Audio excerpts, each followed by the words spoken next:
Hello, everyone. It is 2 o'clock on the west coast of the United States. Patrick Scott here.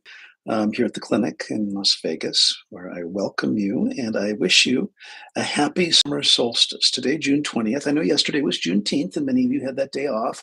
Today, which was, again, an auspicious day yesterday, identifying those that have come before us.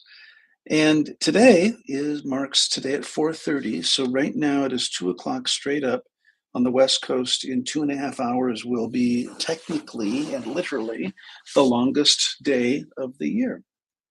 And so happy summer solstice. Now, what we're going to talk about today, I don't know about you. Oh, and I have to look here. This is funny. As you know, I'm a bladder cancer survivor. And you also know that there's a celebration for everything. It's Pride Month, right? There's Nurses Week, there's Social Work Month, which is March. There's, you know, everything, which is like great. I believe that we should celebrate everyone and everything and celebrate life every single day. Just so you wouldn't know this, but it is also World Continence Week. So I get this email today that says, let's face it, incontinence and sexual health aren't easy topics to bring up, but when patients feel safe to open up, we can we can help so many people who are silently struggling. And and I I have to laugh because it's like at my age, continence is important. For those of you that don't know what continence is, it means urinary, like being able to hold your pee. There's a week for that too. There's a week for continence. There's a month for Pride.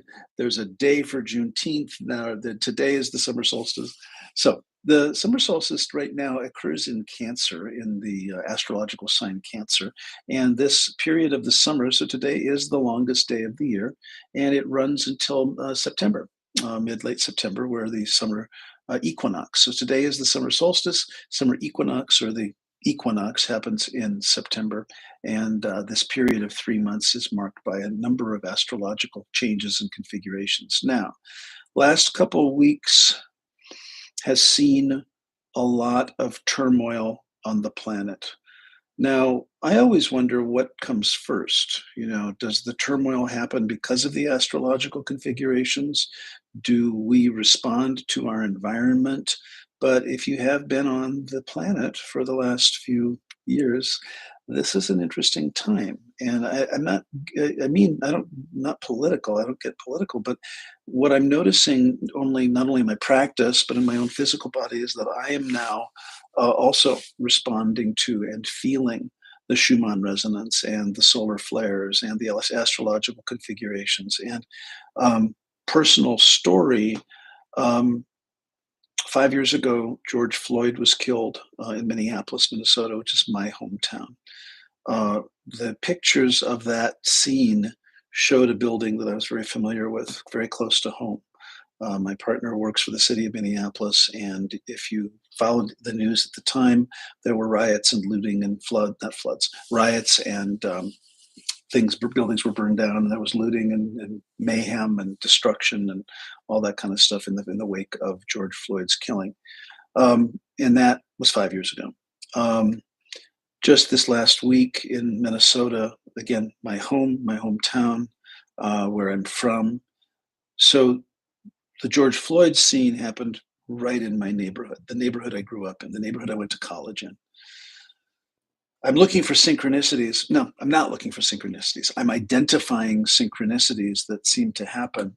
So 2 weeks ago, maybe a week ago, you heard on the news, unless you were under a rock, that there was a shooting where a man went to the home of a lawmaker, the Speaker of the House of the State Assembly in Minnesota, and shot and killed her and her husband, and also shot and nearly killed another lawmaker who has survived and is, gravely ill. And that was in Brooklyn Park, Minnesota, which is where my sister lived, which is very close to home. And I know I know the house. Like they were on the news when they showed the scenes of the sign, where it happened. I was like, I know that house. And I looked it up, and it was very close to where my sister lived in Brooklyn Park, Minnesota. So that was very close to home. Then on the same day, I am online, and they were talking about, Minnesota was in the news, the international news by virtue of this shooting. And I saw something on a social media platform that talked about Somali gangs in Minneapolis, which I thought was interesting. Understand that Minneapolis is a sanctuary city. We have taken over the years refugees from many cultures, Muslims and some Somalis, and uh, not that they're interchangeable, but it's a very large. Many people don't know that Minneapolis has a very large per capita population of Muslims, uh, very well known to us, and also a very large per capita population of Vietnamese, Hmong, Laotian, Cambodian from the Vietnam War. So when refugees came out of Vietnam, many came to Minneapolis. And so now we're into third, fourth generation, well, maybe not fourth, second, third generation of Hmong, Laotian, Cambodian, Vietnamese, many different types of Middle Eastern um, Muslim people, of various ethnic origin. And Somalia during the 90s, there was the big unrest in Somalia. And I'm not going to go into the historical context, but many refugees moved to Minneapolis. So I see this article, news story on Somali gangs. Now, understand what that means is these are not refugees, these are refugees' children and grandchildren who are doing gang activity. So they showed a picture of what some of these people would look like. And again, go back to LA gangs, the Bloods and the Crips and the Cholos and the, African American gangs and the Latino gangs and all of it, the skinheads, and pick your gang affiliation. They showed people, young men who looked very much whatever Somali looks like, that particular ethnic origin. And on the thing was a picture of the apartment building I lived in college. The building, the actual building. Now, there's an area in Minneapolis by the university, on the campus of the University of Minnesota, if you must know, West Bank, called Little Mogadishu, and it is a apartment development. It's a very big apartment development. It used to be called Cedar Square West. I think it's now called Riverside North. And this building is the building I lived in for at least a year or two during college. And I've noticed, now I say all of this by means of, if you are struggling with migraines, with headaches, with interrupted sleep, with nightmares, with aches, with pains, unexplainable pains and aches, that defy logic. If you feel head pressure, tightness, if you feel chest pressure, tightness, if you feel signs of psychosocial stress, of fight or flight, increased anxiety, for those of you that have panic disorder, if you're having more of a panicky kind of the sky is falling, feelings of impending doom. I want to talk about this from a mental health perspective, but hello, Joshua, and hello, Kelly Dean. Nice to see you both. I want to talk about this from an energetic perspective, from a universal consciousness perspective, because I know you all are very into the new age. And my role on the planet is really to demystify this. And so I think the beauty of this platform, the beauty of what we have in our global community now, is ability to say, am I crazy? Because last couple of weeks, I'm going to be honest, I have not been well myself. I have been out of sorts. I have been sad. I have been depressive. I have been anxious. I have had this feeling of impending doom. And I'm older and I have a lot of tools and I've done a lot of work. And I'm not saying that I should be impervious to that, but it has, aside from what's going on in the news, and the shooting in Minnesota, which would impact me. My family lives there. That's where I'm from, and to have these three successive right in my face. My partner worked at the third precinct of the Minneapolis Police Department. Now, he's not a police officer. I'm not going to go into the details. That was burned to the ground. My partner works in and around all of the emergency services, and I'm going to protect his confidentiality. I'm not going to go into the details of his job, but he is right there. He hears all of the what 911 calls. He hears all of he's right there. And so for him, it's very close to home. For me, it's very close to home. And I found myself, now, make no mistake, all of us deal with this stuff all of the time. Many of us are clinicians, we're healers, we're helpers, we're light workers, we're on the planet. We are bombarded with energies of other people all the time. Many of you, I know, work with other people. And so, um, Josh says it's been a crazy couple of weeks. My wife left with the dog. Okay, so I have to explain. Joshua has a rather warped, dark, gallows sense of humor. He has no wife. He does have a dog.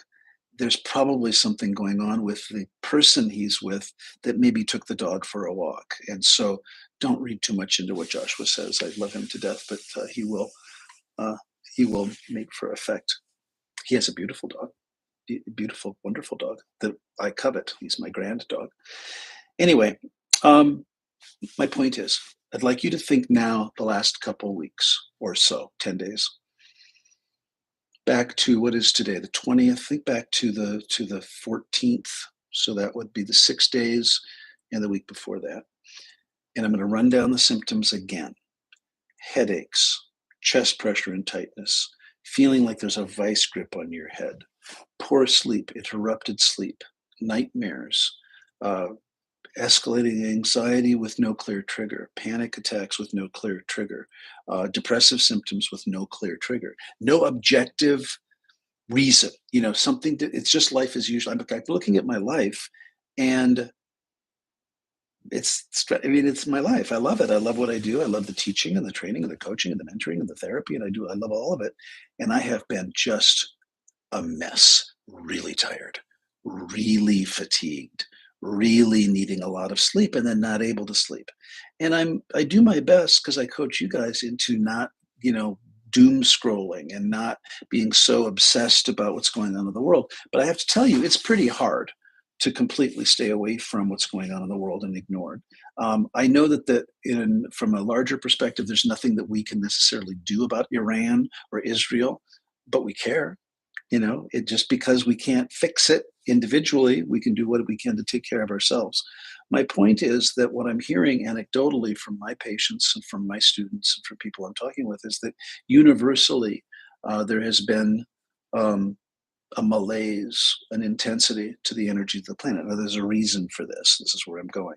So, the summer solstice, this solstice is in Cancer, and we have a 3-month period of increasing and heightened transformation going on the planet. And so, if you were to look at astrological texts, if you were to look at Farmer's Almanac, if you were to look at predictors of things, whether that's Nostradamus or psychics or mediums or whatever. This period of June, July, and August and early September 2025 is a period of great upheaval, great change, great reset. Now, the doomsday people will say, it's Armageddon. The world is coming to an end, and we all need to prepare and have a bunker and all that kind of thing. I do watch Joe Rogan, and I do watch some podcasters, and I always love some of their points of view. I watch a lot about I think I've told you this, ancient aliens and archaeologists and who built the pyramids, and fascinated by that. And I love all that conversation about there's no using the physics we have today. There's no way humans could have built the pyramids. And they talk about the interior structures of the great pyramid at Giza, the Giza Plateau of Cheops. The 80-ton granite slabs. And there's this guy who's a physicist, and he's saying, okay, let's just say, for example, they used sleds, or just let's say, for example, they used logs, or they had, ropes, or they had, whatever it was. Not only have they found out, and I will get back to this, I digress, but I got to talk about just the fascinating nature of Göbekli Tepe, this Turkish archaeological site from 12,500 years ago, with amazing, detailed granite slabs that are a gajillion tons. There's no way the humans could have possibly created them. And I always posit it as a question, like, what might that mean? I think it's exciting. And so they went into, and they've done LIDAR and stuff, which is underground radar, to look at different structures of this big pyramid, which I've been to and I've spent the night in, which is quite a freaky. And they have just the way this one guy, I think his name is Graham Hancock. He's an archaeologist. He says, okay, so let's say they used ramps, and they quarried these granite slabs from miles away. Now they have found some of the quarries down the Nile, and and we know the Nile shifted, and the Nile isn't flowing where it used to flow, and all that stuff. And they got all that dialed in. They said even if they could get these things on rafts and float them up, that was one thing. Which an 80-ton granite slab, you'd need a pretty profound boat to do that. But then let's say you do that, and then you've got a ramp. And he says, just doing the physics, the mathematical equations to raise an 80-ton granite slab 350 feet in the air, if it's on a ramp, the only way you could do that is a certain degree, like a 1 or 2% grade, he said, which would make the ramp miles and miles and miles and miles long. And he says it's just not possible. Then he talks about the like Mythbusters. There's the show Mythbusters, but then there's other people that have said, okay, we're going to build a pyramid. We're going to build a little pyramid, a tiny pyramid, just to try to see if we can recreate what it took to build the pyramids. And they couldn't. Using cranes and saws and all modern technology, they couldn't do it. And so there are also lots of new archaeological findings that identify that these structures were machined. Or if you look at some of the statues, the Egyptian statues, the symmetry in the faces is perfect, and that couldn't have been generated by somebody just freehanding it. They must have used it. Anyway, I digress. I want you to check in with yourself, and I don't want you to beat yourself up if you are having stuff come up. Now, for those of you that are light workers, for those of you that take care of others, for those of you that are on a healer path, you have to take care of yourself. And I'm going to tell you, if I can use myself as an example, the last week or so has been rough for me. I feel better today, better yesterday. I don't know if it's the solstice. Now, what I want you to include in your self-evaluation is this idea that you are exposed to everything. And please don't be so quick to blame yourself or call it mania or call it, we love in the mental health field, and I get to say this, I'm a mental health professional, we want to call it something. We had a great dialogue in group supervision today about, when do you give a person a personality disorder diagnosis? We don't call 12-year-olds borderline or narcissistic. They may exhibit traits, but then there's the joke that all teenagers are borderline. All teenagers have personality disorders. They're all little sociopaths. They lie like crazy, which is a joke, but not really. Teenagers, I've been a teenager. You've all been teenagers. You go through your hormones. It's a rough time. So the reason why we don't label a teenager with a personality disorder is because they're going to grow out of it, hopefully. They're going to grow out of it. And so in order to qualify for a diagnosis of a personality disorder, you have to be 18 years old. And I know that sounds arbitrary and kind of weird, but there's a reason for that. My point is, don't be so quick to blame yourself and beat yourself up about like, God, what is wrong with me?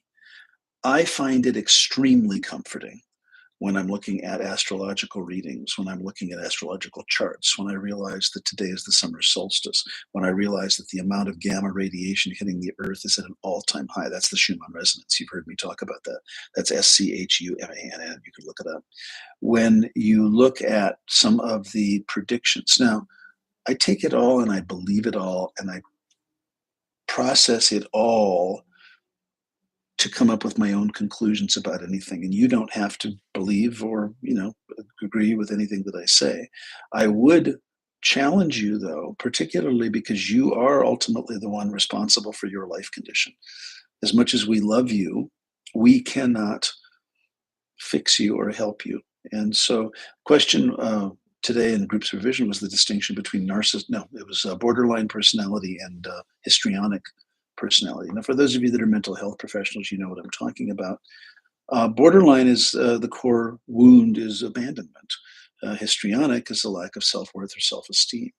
And so they look different, clinically and diagnostically. And by definition, a personality disorder is not medicatable. It is not generally treatable. It requires therapy and it requires a long-range approach. requires some insight on the part of the patient and a lot of patience and a lot of compassion for, uh, that whole thing. And I get a little concerned in my field when, as we were talking about, there are cycles and rhythms to people's moods and to people's emotions. Did you know, and I've said this before, but I always think it's funny. Do you know that in the summer, children are not mentally ill? Meaning, when there's not the pressure of school and they can sleep till noon and their biggest thing of the day is going to the pool, shockingly, children are remarkably resilient. We notice a statistical drop right about now until mid-September when kids go back to school, or mid-August to mid-September. All of a sudden in August, we'll have a surge. All of a sudden, kids will be hospitalized. All of a sudden, kids will be threatening suicide. All of a sudden, the drama in the family goes way up. All of a sudden, that all happens. And I jokingly, with tongue in cheek, will say it's pretty obvious why our numbers in terms of mental health go down over the summer, because for children and adolescents, they don't seem to be needing therapy. But boy, man, when school starts, all of a sudden, Johnny needs therapy. Jeannie needs therapy, like that. And so I'd have you self evaluate the last few weeks, how you've been feeling. I don't say this by way of blame or fault, or to say, because it would be very easy to say, I can't do me because of the global situation. I can't do me because of the shootings or the possible conflicts in the Middle East or anywhere. There have been conflicts. There has been turmoil on the planet forever, I think, since humans have populated the planet. I do talk a lot about the Hawaiian culture, and sometimes people misunderstand me. They think that I will say something like, when Captain Cook arrived on the Big Island in 1776, he found a culture largely devoid of mental and physical illness. I say that. That's pretty much a quote from my Kumu, and it's a quote that is in some of the history books. He didn't find a peaceful, loving culture. They were very warlike. They fought with each other. The kingdoms fought with each other. The islands fought with each other. About who's right. That same old human nature, combative nature. But what he found was that mentally and physically they were very healthy. Including that, then they had a lot of rules. They had a lot of rules. People don't know this, but part of the reason why Captain Cook was killed ultimately, and he was killed when he came back about a year later, when he arrived. It was the time of the makahiki, and I'm not going to go into the specifics, but in Hawaiian society, it was very regimented. And we talk about this hang loose thing. As you look historically, Hawaiian culture for thousands of years was extremely rigid and extremely stratified, and very much of a caste system, just like India, just like other cultures, where you got the royalty and you got the people who serve the royalty, and you got the worker bees and you got the slaves and you got all of it. And I don't know that they had slaves, but there were definite pecking order. And ali'i, or the royalty, was on top. Then there were the kahuna, which were the priests, the shamans that would advise the king, and so on. It would go down from there. And if you were just a rank and file citizen, for example, it was against the law to look at the queen or the king. If you were, and this seems so silly to say, if you, wherever the king or the queen cast their shadow, you couldn't be in it.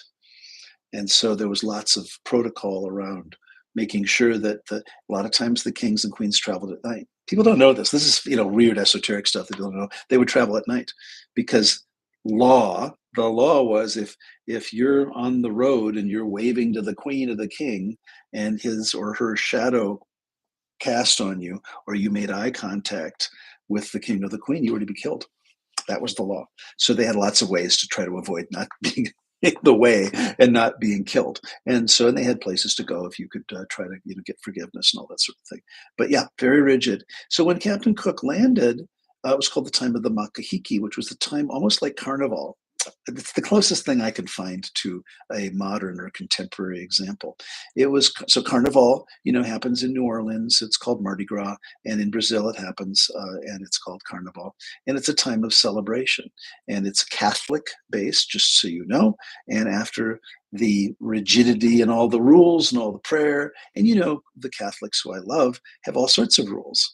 And I'm not Catholic, but I identify with a lot of the rules. And there's so many parallels between Buddhism and Huna or Hawaiian spirituality and Catholicism.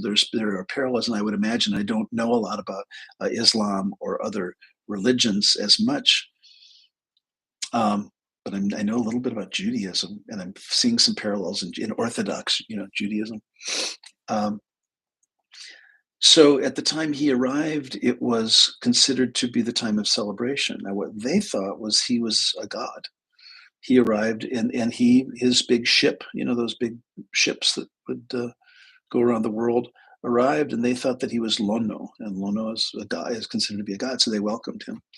And he spoke some Tahitian and some Polynesian languages, and they exchanged. They did trade. It was lovely. Of course, he brought smallpox and other things as the gift that keeps on giving, but that was unknown to them at this time. Now, less than a year later, he returned after going to other islands and traveling, and he came at the time of Kapu. Now, the time of Kapu, and that's Kapu, was the time of the strict, rigid code of everything, in terms of farming. So Makahiki is the time of bountiful abundance, is the time of harvest, and the time of drinking, and the time of partying, just like Carnival. And don't quote me on this, but I think Carnival is only like 3 or 4 days. Or I think in New Orleans it's even less. It's just 3 or 4 days. Makahiki was a longer period, it was several weeks, but it was the same idea. It's a time of the harvest. We're letting down our hair. We're having fun. We're eating, drinking. We're celebrating. And then the time of Kapu, everything shut down. Back to work. Back on the farms. Back to the fishing boats. Back to doing what you did.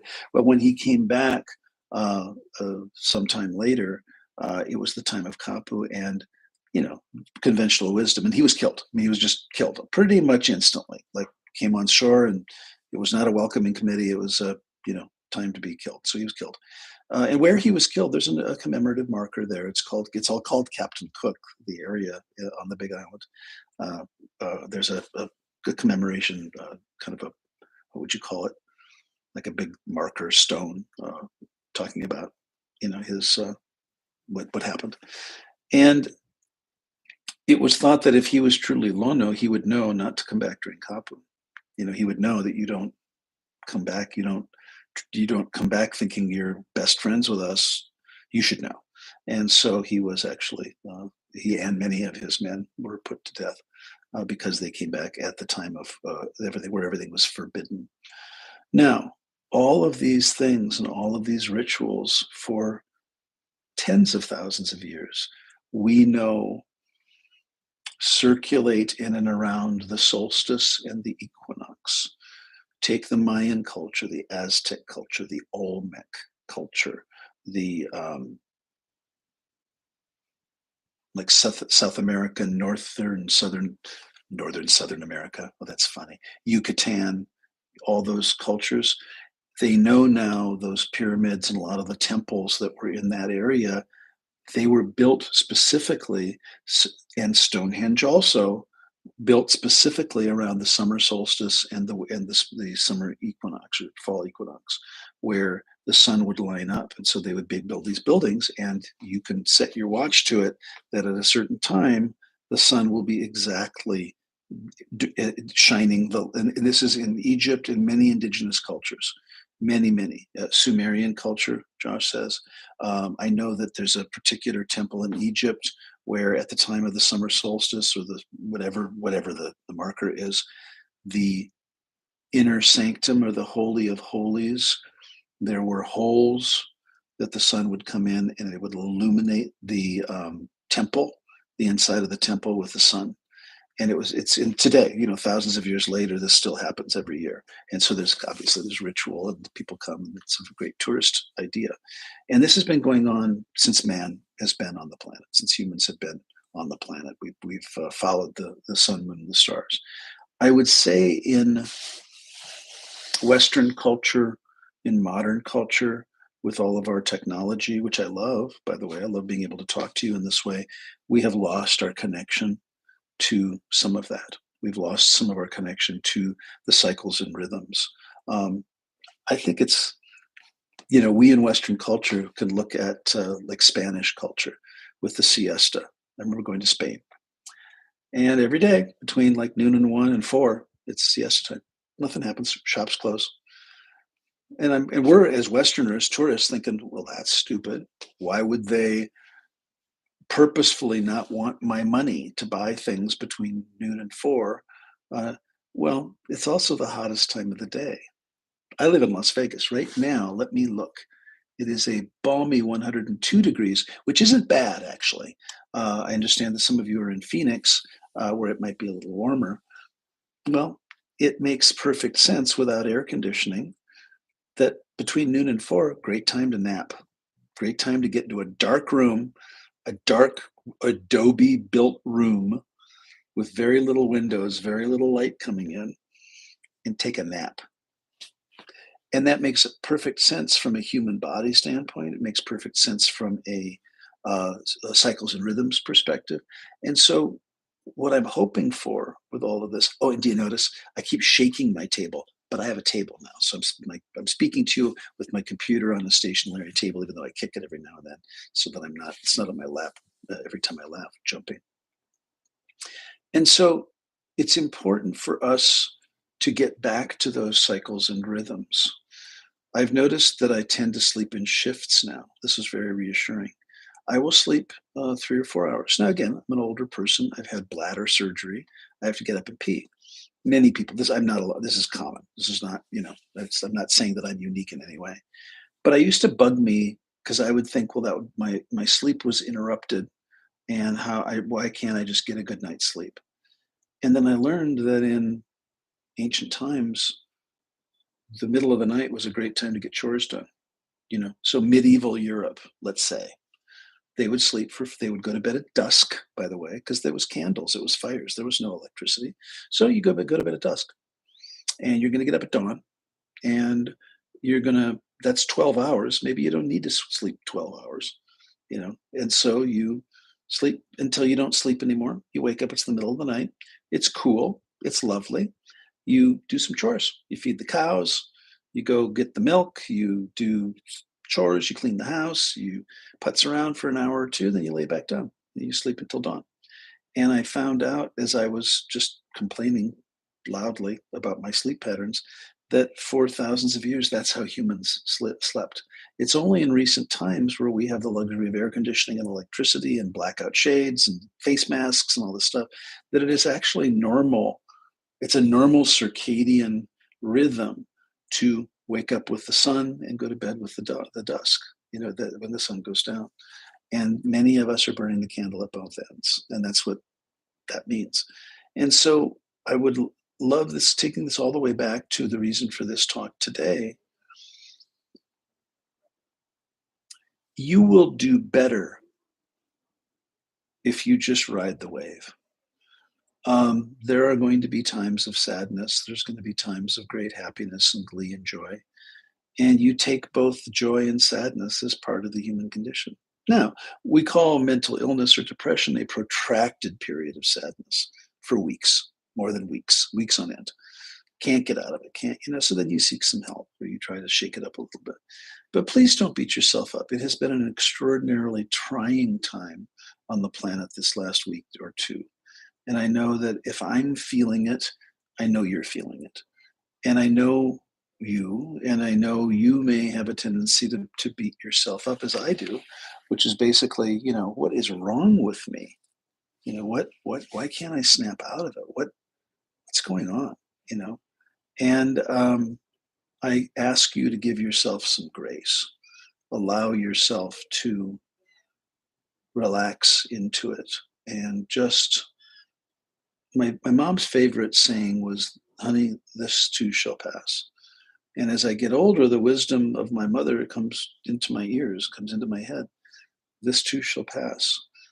And this whole sky is falling, catastrophizing, um, yeah, catastrophizing, feelings of impending doom is not helped by the, God, what's it called? There's a word for it. It's what the news does. It makes it bigger than it is. And I can't remember the word. Somebody will help me. Um, where everything is so spectacular, you know. And I'm on YouTube here, and I have a YouTube page, and I look at YouTube, and I love YouTube. It's a great source of information. And what I notice is for the wanting the clicks or wanting the likes or whatever it is, sensational. They make a sensational. All of the headlines are sensational. China is invading Taiwan. It's not. So and so died. They didn't. World War III is we're on the cusp of World War III. We're not. You know, whatever. Pick your headline. And and I've talked about this before on this channel. Along with giving yourself some grace with regard to your own life condition, also be judicious and careful about the sources of information. We talk about a dopamine fix, and the clicking and the looking, and we're concerned about our youth now because social media is so powerful in their life. And I have seen cyberbullying that rivals any physical bullying I've ever seen. I mean, quite literally, excuse me. Um, okay, I'm just going to generalize it. Teenagers. I'm not going to do a gender here. Just making up stuff and putting it online. Making up, completely fabricating untruths about students' sexual habits, dating habits, sexuality, sexual orientation, gender identity, crimes, just making shit up. Cruel. And I remember being bullied as a kid and I just remember when I was bullied, like in seventh grade, I was bullied, made fun of a little bit in elementary school, but boy, it got really bad in junior high. So much so that my mom and my brother and I went to the principals like, this has got to stop, because it was just downright horrible. Uh, do I go into it? Some of you know the story. I broke a kid's jaw in eighth grade who was a bully and put him in the hospital by virtue of this. I've had so many teenagers come into my office with after suicide attempts, after overdosing, after getting out of the psych hospital. And we delve into it, and I say, what's going on? What prompted this? And this, well, my friends put on Facebook publicly that I was sleeping with Joe Schmo, or that I was a hooker, or that I had an OnlyFans account, or that I was a drug dealer, or that I am really a boy or really a girl, whatever.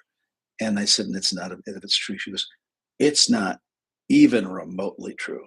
And then I get to go, to school and face that, because everybody's on Facebook. And would pick your platform, Facebook, TikTok, whatever it is, any social media platform. And I have seen that repeatedly with kids. And again, kids can be really, really cruel, but it's at a whole new level now.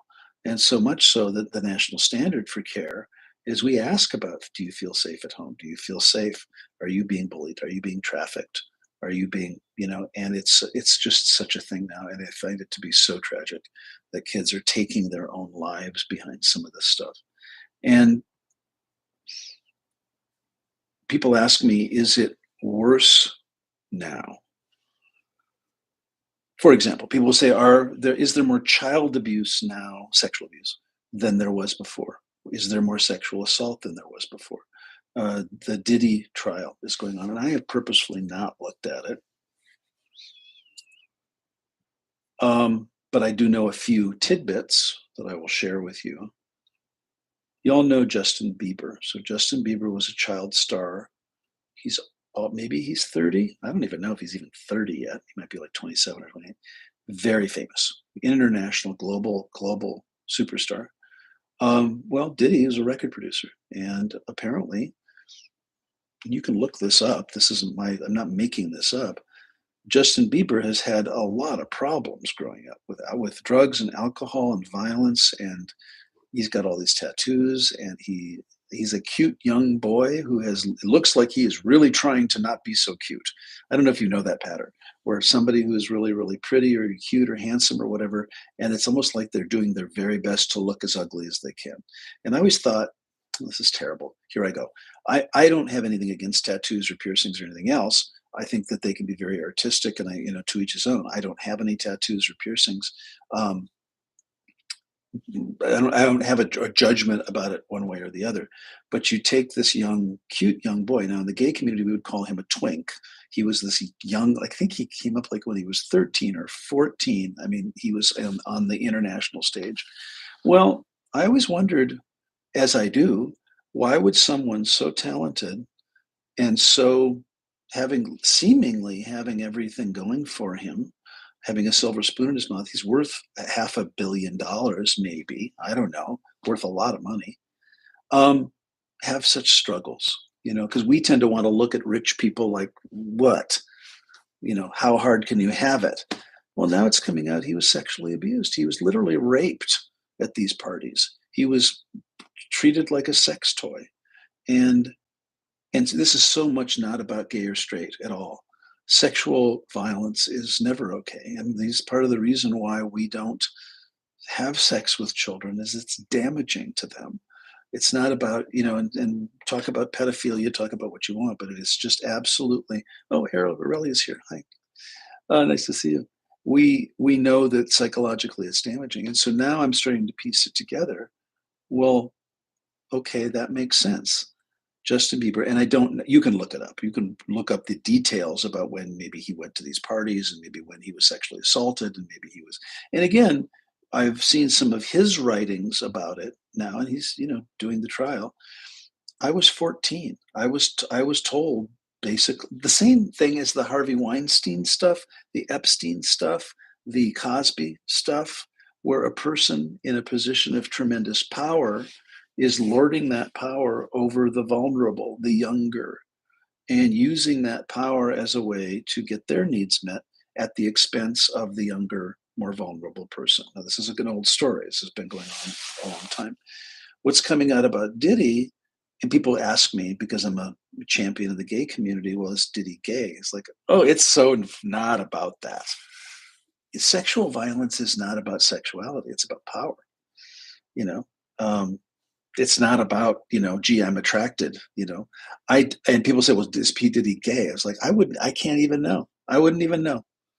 What it looks like is he pretty much will have sex with anything, alive, dead, physical, whatever. That's not my role. From a psychological point of view, I understand it makes sense. Justin Bieber, uber Christian, was a virgin until he got married. Never mind. Um, Married Haley, beautiful model. They've had a baby now. They have a baby, wonderful baby, and I wish them well. I don't know them personally. Don't think I like Justin Bieber's friends. I'm using him as an example of someone who, at a very young age, was victimized, was trafficked in a sense, and was told, "Look, you want to be a superstar? This is what you got to do. You better put out. You better shut up, and you'll be a superstar." Well, guess what? You make a deal with the devil. You make a deal with the devil. Look, he got all of that. He got the super service. So then, a few years later, he's 16, he's 20, he's 22, whatever it is. And then people are describing like what an asshole he is and how angry he is and what a drug user and these loud parties. And there's a story of him going to the Great Wall of China, and he was so angry and tired. And he's a small kid. He had one of his bodyguards, carry him on the Great Wall of China. That sounds pretty good to me. I don't know. If you've been to the Great Wall of China, it's quite a hike and it's quite a trek. But I digress. And if you look just at him, it makes perfect sense. The tattoos, the bad boy, the being so tough, the being so angry, he's compensating for a history of sexual abuse. Make no mistake. And so now we generalize it to a population of many, many people, certainly in Hollywood, who have been victimized, who have been taken advantage of. They have every right and every reason to be in the shape that they're in. I'm curious about Shawn Mendes. Shawn Mendes is another young man who just I don't want to say he's come out, but he's a very attractive young man, another Canadian performer, very talented. And I'm not a big fan of any of their music, but I do from a psychological point of view. I look at some of the dynamics and I have to wonder, if now has stepped away from the limelight, there's some New York Times article about why he stepped away from the limelight and took some time off and stopped touring for his own mental health. And I would not be surprised. I don't know, and I have not heard anything if in fact he was, you know, taken advantage of or used in that way. And I'm using a couple of male examples because I think we typically think it's only females. In our veterans program here at Heads Up, we've got about 250 veterans now in the program.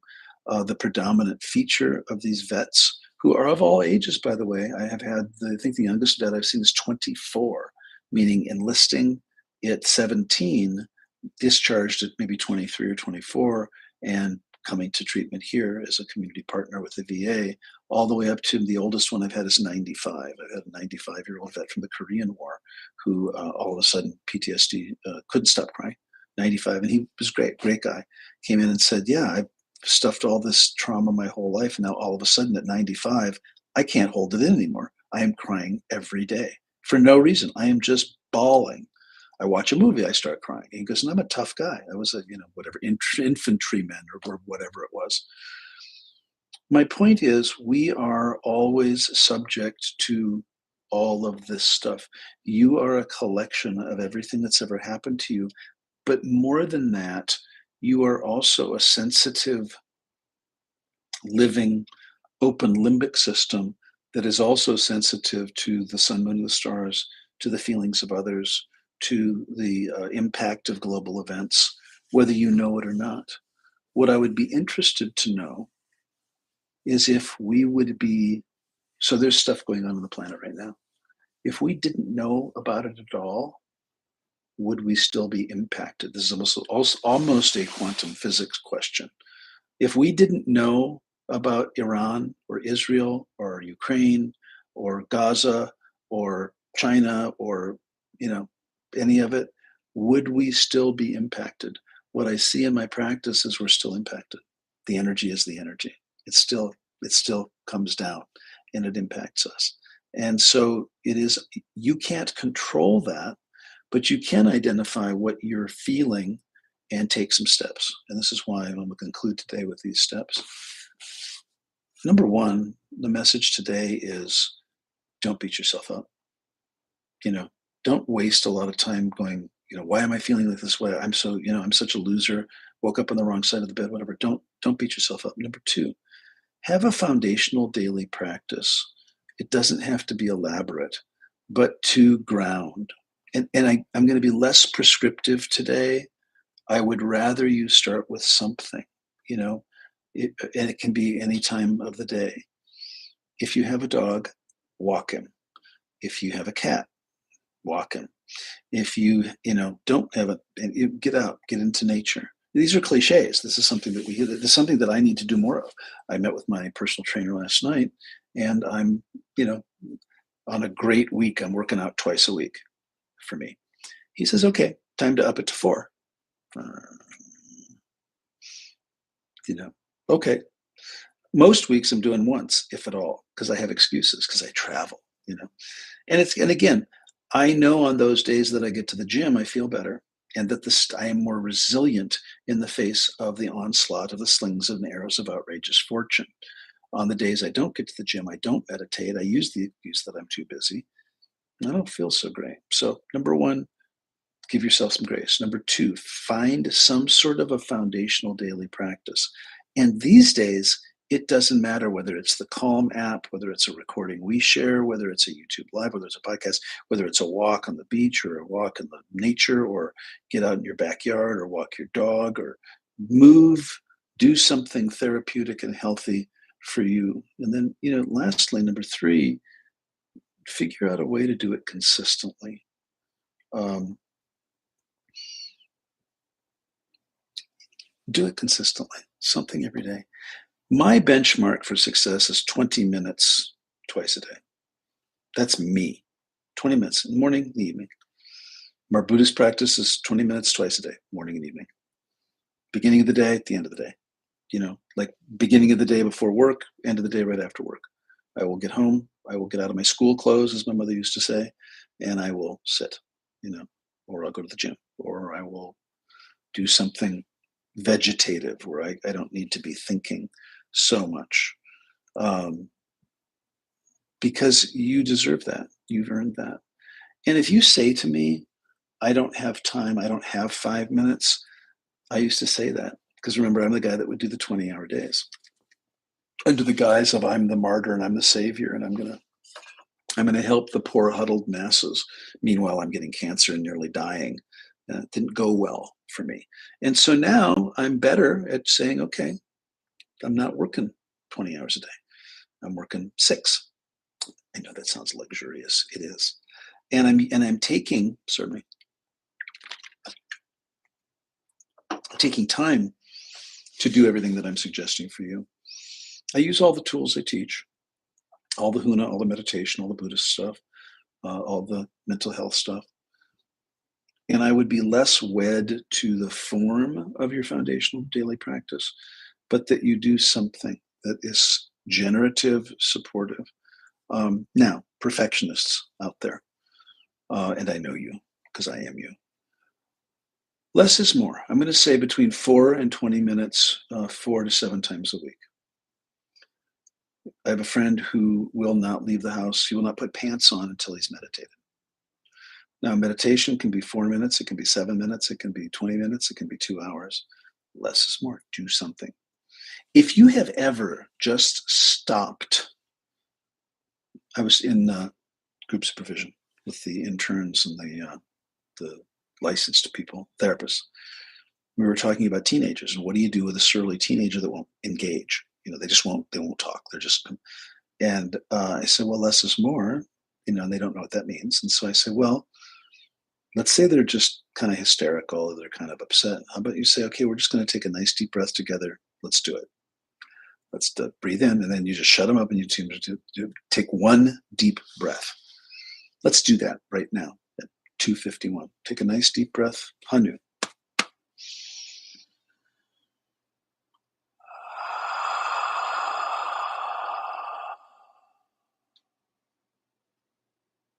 There. One breath. I feel better. I feel like I can continue my day. And so just that in and of itself is really good. And for you perfectionists out there, resist the temptation to over structure, over stratify, over spreadsheet, over linearize, with color coded cards and things. I've done that. And what I know in myself is the more rules I place on my practices, the more excuses I have for not doing them. My excuses were always, time. I don't have the time, to work out. I don't have the time to exercise. And it was a very much a black and white, all or nothing thinking. Like, well, if I don't have 4 hours, that was it. If I don't have 4 hours, I can't go to the gym because I got to get dressed and I got to pack my bag and then I got to drive there and then I got to go there and then I got to do that and then I got to do cardio for an hour and then I got to do weights for an hour. Then I got to shower and then I got to sit in the steam room and then I got to talk to all the guys and then I got to and pretty soon it's 4 hours. Well, that was a great way to basically over structure my workout to make it impossible. Right. And so my goal, just to close with this right now, I have started working out. I've lost 140 pounds. I'm starting to work out more, doing very well health wise. Is I want to get to the place, and some of you are already there, and I look up to you. My goal would be to make working out such a habit that when I don't do it, I miss it. I am not there. But that's the goal. The goal is that I get in such a rhythm, such a routine of going to the gym that it feels like second nature. And that if I go more than a few days without getting to the gym, that I miss it. I feel like I need to get to the gym and that I want to, and that I'm so excited to go to the gym. That's my next goal. So I leave you with that. So have a wonderful summer solstice. Take good care of yourselves. Wherever you are in the world, stay cool. And we will talk to you next time. Thanks very much.